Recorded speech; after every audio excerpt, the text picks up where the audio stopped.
സഹായ മനസ്ഥിതി അല്ലെങ്കിൽ ദാനം എന്ന് പറയുന്നത് രണ്ട് രീതിയിലുണ്ട്.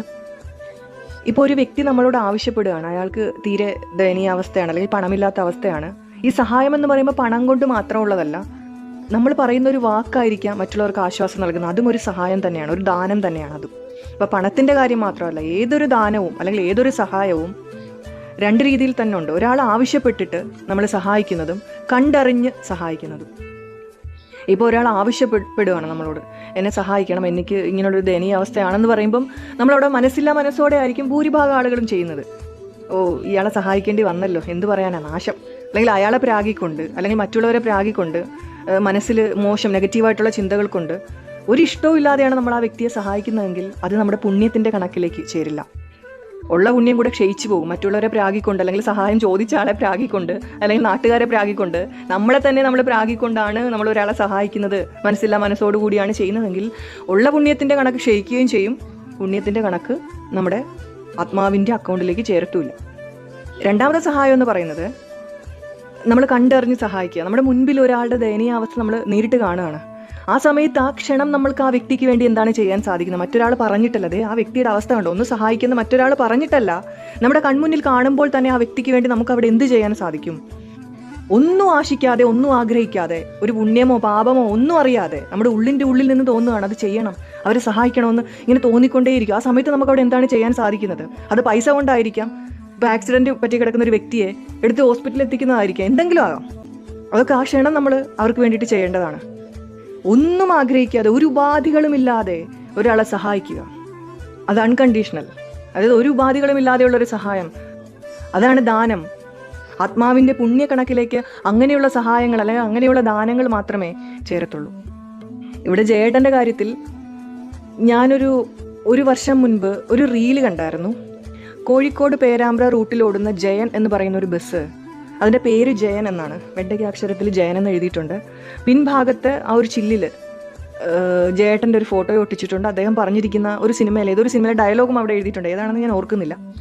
അപ്പോൾ ഞാൻ വിചാരിച്ചു, ജയേട്ടൻ്റെ വലിയൊരു ആരാധകനായിരിക്കും ഈ ബസ്സിൻ്റെ ഓണർ, അപ്പോൾ അതുകൊണ്ട് ജയേട്ടനോടുള്ള ഒരു ഇഷ്ടം കൊണ്ട് അദ്ദേഹം അവിടെ ജയേട്ടൻ്റെ പേരും നൽകി ആ ഒരു ഫോട്ടോയെ ഒട്ടിച്ച് അത്രയും ആരാധന ഉള്ളത് കൊണ്ടായിരിക്കാം എന്ന് പറഞ്ഞ് എനിക്കപ്പോൾ ഭയങ്കര സന്തോഷം തോന്നി ആ റീല് കണ്ടപ്പം. അതിനുശേഷം കഴിഞ്ഞ ജയേട്ടൻ്റെ ആ ഒരു ഡെത്ത് ആനിവേഴ്സറി സമയത്താണ് കോഴിക്കോട് ഓട്ടോ ഓടിക്കുന്ന ഒരു ഇക്ക, ജയേട്ടൻ്റെ വലിയൊരു ആരാധകനാണ് അദ്ദേഹം, അദ്ദേഹത്തിൻ്റെ ഒരു റീല് ഞാൻ കണ്ടു. അതിൽ അദ്ദേഹം പറയുന്നത് 1980 അങ്ങാടി സിനിമയുടെ ഷൂട്ടിങ്ങിന് കോഴിക്കോട് ജയേട്ടനൊക്കെ വന്നപ്പോൾ അവിടെയുള്ള കുറച്ച് പാവപ്പെട്ട ആളുകൾക്ക് അദ്ദേഹം കൈവണ്ടി വാങ്ങിക്കൊടുത്തായിരുന്നു. കൈവണ്ടി മീൻസ് ഉന്തുവണ്ടി, അത് വാങ്ങിക്കൊടുത്തായിരുന്നു. അപ്പോൾ അവരൊക്കെ ഇന്ന് ബസ് മുതലാളിമാരാണ്. അതിൽ ഒരാൾ ജയേട്ടൻ്റെ ആ ഒരു ഓർമ്മയ്ക്ക് വേണ്ടിയിട്ട്, ആ ഒരു നന്ദി സൂചകമായി, അദ്ദേഹം ഹെൽപ്പ് ചെയ്തത് കൊണ്ടാണല്ലോ അവരിന്ന് ഈ നിലയിലെത്തിയത്.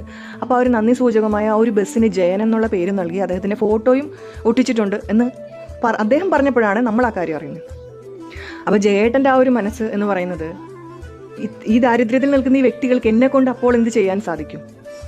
തിരികെ അവരിൽ നിന്ന് എന്തെങ്കിലും കിട്ടുമെന്ന് പ്രതീക്ഷിച്ചിട്ടോ അല്ലെങ്കിൽ നാട്ടുകാരെന്നെ കുറിച്ച് പുകഴ്ത്തി പറയുമെന്ന് വിചാരിച്ചിട്ടോ ഒന്നുമല്ല അദ്ദേഹം അവിടെ സഹായം ചെയ്തിരിക്കുന്നത്.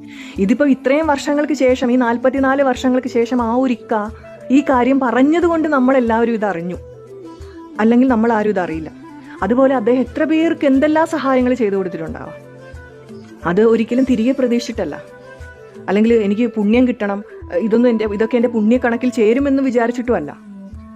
അത് ആ കൺമുന്നിൽ ആ ദയനീയാവസ്ഥ, അവരുടെ ഒരു കഷ്ടപ്പാട് കാണുമ്പോഴത്തേക്ക് അപ്പോൾ എന്താണ് ചെയ്യാൻ സാധിക്കുന്നത്, അതാണ് അവിടെ അദ്ദേഹം ചെയ്തത്. അതുപോലെ തന്നെ പറയുന്നുണ്ട്, ഈ ഹോട്ടലിൽ ഇവർ ജോലി ചെയ്യുന്ന ആൾക്കാർ, അവർക്ക് മാസം എന്തോ 250 രൂപ എന്തോ ആണ് അന്നത്തെ കാലത്ത് സാലറി. അപ്പോൾ ജയേട്ടൻ്റെ കാറ് കഴുകി കൊടുക്കാനായിട്ട് അദ്ദേഹം ഒരു പ്രാവശ്യം അവരെ ഹോട്ടലിലേക്ക് വിളിച്ച് ഒരു കാറ് കഴുകി കൊടുത്തു കഴിഞ്ഞപ്പോൾ ഒരു മാസം അവർക്ക് ഹോട്ടലിൽ ജോലി എടുത്താൽ കിട്ടുന്ന ശമ്പളത്തിൻ്റെ ഇരട്ടിയാണ് അദ്ദേഹം അന്ന് അവർക്ക് കൊടുത്തതെന്ന് പറഞ്ഞു. അതുപോലെ തന്നെ ആ ഒരു വസ്ത്രം, ഇവർ ഹോട്ടലിൽ ജോലി ചെയ്യുന്നവരുടെ ആ ഒരു വസ്ത്രം, അത് അദ്ദേഹം ദിവസവും ഈ ഹോട്ടലിലേക്ക് വരുമ്പോൾ കണ്ടുകൊണ്ടിരിക്കുകയാണ്, ഇവർ ഒരേ ഡ്രസ്സ് തന്നെ ഇട്ടുകൊണ്ടിരിക്കുന്നത്. അപ്പോൾ അദ്ദേഹം അവർക്ക് ഡ്രസ്സ് വാങ്ങാനായിട്ടുള്ള പൈസ കൊടുത്തു. അത് കൺമുന്നിൽ കണ്ടിട്ട്, അവർ ആവശ്യപ്പെട്ടിട്ടൊന്നുമല്ല, ഈ വ്യക്തികളുടെ ദയനീയാവസ്ഥ കൺമുന്നിൽ കാണുകയാണ്. അപ്പം അവിടെ എന്താണ് ചെയ്യാൻ സാധിക്കുന്നത് അദ്ദേഹത്തെ കൊണ്ട്? അപ്പോൾ എന്ത് ചെയ്യാൻ സാധിക്കും? അതാണ് അവിടെ അദ്ദേഹം ചെയ്തത്. ആരും പറഞ്ഞിട്ടോ ആവശ്യപ്പെട്ടിട്ടോ ഒന്നുമല്ല, അത് ചെയ്യാനുള്ളൊരു മനസ്സുണ്ട്, അത് ചെയ്തു. പിന്നെ ഈ സഹായ മനസ്ഥിതി അല്ലെങ്കിൽ ദാനം കൊടുക്കാനുള്ള മനസ്സൊന്നും എല്ലാവർക്കും ഒന്നും ഉണ്ടാവില്ല. പലരും കഷ്ടപ്പാട് അനുഭവിക്കുന്നവരെ നേരെ കൺമുന്നിൽ കണ്ടാൽ പോലും അവഗണിക്കും. എന്തുകൊണ്ട്? പിന്നെ ഞാൻ സമ്പാദിക്കുന്ന പൈസ എനിക്ക് ലാവിഷ് അടിച്ച് അടിച്ചുപൊളിച്ച് ജീവിക്കാൻ വേണ്ടിയിട്ടാണ്. അല്ലാതെ ഇവരെ സഹായിക്കാൻ വേണ്ടിയിട്ടൊന്നുമല്ല. ഇങ്ങനെ കഷ്ടപ്പാടൊക്കെ അനുഭവിക്കുന്ന എത്രയോ ആളുകൾ ഭൂമിയിലുണ്ട്. അവരെല്ലാവരും എനിക്ക് സഹായിക്കാൻ പറ്റുമോ? അപ്പോൾ എനിക്ക് ഇവരെ സഹായിക്കാൻ പറ്റില്ല, അങ്ങനെ ചിന്തിക്കുന്ന ആളുകളുണ്ട്. ശരിയാണ്, എല്ലാവരെയും നിനക്ക് സഹായിക്കാൻ പറ്റില്ല. പക്ഷെ നിന്റെ കൺമുന്നിൽ കാണുന്നവരെ നിനക്ക് സഹായിക്കാം. നിന്റെ കൺമുന്നിലേക്ക് ഒരു വ്യക്തി കഷ്ടപ്പാടുമായിട്ട് വെറുതെ വരത്തൊന്നുമില്ല. നിന്റെ കൺമുന്നിലേക്ക് ഒരു വ്യക്തി വന്നിട്ടുണ്ട്, ആ കണ്ണുകൊണ്ട് നീ ആ വ്യക്തിയെ കണ്ടിട്ടുണ്ടെങ്കിൽ നിനക്ക് അവിടെ ചെയ്യേണ്ട കർത്തവ്യമുണ്ട്, ഒരു കടമയുണ്ട് ആ വ്യക്തിയോട്. അത് ഉള്ളിലുള്ള ആള് നിനക്ക് കാണിച്ചു തരുന്നതാണ്. ആ ക്ഷണം നിനക്ക് ആ വ്യക്തിക്ക് വേണ്ടി എന്താണ് ചെയ്യാൻ സാധിക്കുന്നത്? നീ പൂർവ്വജന്മങ്ങളിൽ ആ ഒരു ഗുണത്തെ ആർജിച്ചവനാണ്. ചിലപ്പോൾ 1-2 ജന്മങ്ങളിലായിരിക്കും ആർജിച്ചിരിക്കുന്നത്. എങ്കിലും ആ ഗുണത്തെ നിനക്ക് ഇവിടെ നിലനിർത്താൻ സാധിക്കുന്നുണ്ടോ? ആ സ്ഥിതിയെ, ആ ദൈവിക ഗുണത്തെ, ആ സഹായ മനസ്ഥിതി അല്ലെങ്കിൽ ദാനം എന്നുള്ള ദൈവിക ഗുണത്തെ ഈ ജന്മത്തിലും നിനക്ക് സ്ഥിരമായി കൊണ്ടുപോകാൻ സാധിക്കുന്നുണ്ടോ? അതിനുള്ളൊരു പരീക്ഷണമാണ് മുൻപിൽ വന്ന് നിൽക്കുന്നത്. അങ്ങനെയുള്ളവർക്കേ പരീക്ഷണം ഉണ്ടാകത്തുള്ളൂ. അല്ലാതെ ഒരു സഹായിക്കാനുള്ള ഒരു മനസ്സില്ലാത്തവൻ്റെ മുൻപിലൊന്നും ഇത്തരം ആളുകൾ വരില്ല. വന്നാൽ തന്നെ അവർ മൈൻഡ് പോലും ചെയ്യില്ല. പക്ഷേ ഈ ഗുണത്തെ ആർജിച്ചെടുത്തൊരു വ്യക്തിയുടെ മുൻപിലേക്കാണ്. വ്യക്തി ചിലപ്പോൾ ദരിദ്രനായിരിക്കാം, ഒരു ഗതിയും പരഗതിയില്ലാത്തൊരു വ്യക്തിയായിരിക്കാം. പക്ഷെ എങ്കിലും ഉള്ളതിൽ നിന്ന് നിനക്ക് കൊടുക്കാൻ സാധിക്കുന്നുണ്ടോ? നിന്റെ കയ്യിലുള്ളത് എന്താണെങ്കിലും ആ പരിമിതികളിൽ നിന്നുകൊണ്ട് നിനക്ക് ആ വ്യക്തിയെ സഹായിക്കാൻ സാധിക്കുന്നുണ്ടോ? ഉണ്ടെങ്കിൽ നീ ആ പുണ്യത്തിൻ്റെ കണക്ക് നിന്റെ ആത്മാവിലേക്ക് കൂട്ടിച്ചേർത്ത് കഴിഞ്ഞു. നീ പൂർവ്വജന്മങ്ങളിൽ ഇവിടെ വന്ന് ആർജിച്ചെടുത്ത ആ ഒരു ദൈവിക ഗുണത്തെ, ആ ദാനം എന്ന് പറയുന്ന ആ മഹാഗുണത്തെ നീ നിലനിർത്തി ഈ ജന്മത്തിലും. അപ്പൊ അതാണ് ജയേട്ടൻ അവിടെ ചെയ്തത്. അദ്ദേഹം പൂർവ്വജന്മങ്ങളിൽ ഇവിടെ വന്ന് ആർജിച്ചെടുത്ത ആ ഒരു ദൈവിക ഗുണത്തെ ഈ ജന്മത്തിലും പരീക്ഷണങ്ങളിൽ അടിപതറാതെ ആ സിറ്റുവേഷൻസിനെ വളരെ കറക്റ്റായിട്ട് ഡീൽ ചെയ്യാൻ അദ്ദേഹത്തിന് സാധിച്ചു.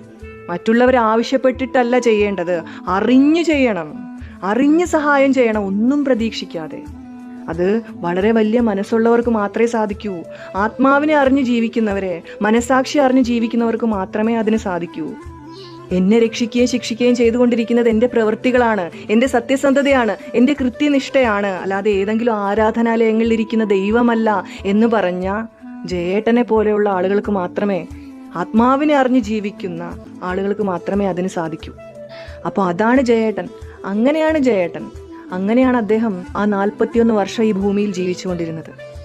അപ്പോൾ എൻ്റെ ജയേട്ടനെക്കുറിച്ച് ഇവിടെ ഇങ്ങനൊരു സ്റ്റോറി ചെയ്യാൻ സാധിക്കുന്നതിലും, അത് എൻ്റെ നാവിലൂടെ, എൻ്റെ ഈ ശബ്ദത്തിലൂടെ എനിക്ക് ഈ ചാനലിലൂടെ അവതരിപ്പിക്കാൻ സാധിക്കുന്നതിൽ ഒരുപാട് സന്തോഷമുണ്ട്. അതിന് ഈ പ്രപഞ്ചത്തിനോടും എൻ്റെ ജയേട്ടൻ്റെ ആത്മാവിനോടുമുള്ള നന്ദി എന്നും ഞാൻ അറിയിക്കുകയാണ്. എല്ലാവരോടും എല്ലാത്തിനോടും എപ്പോഴും നന്ദി. Thank you so much.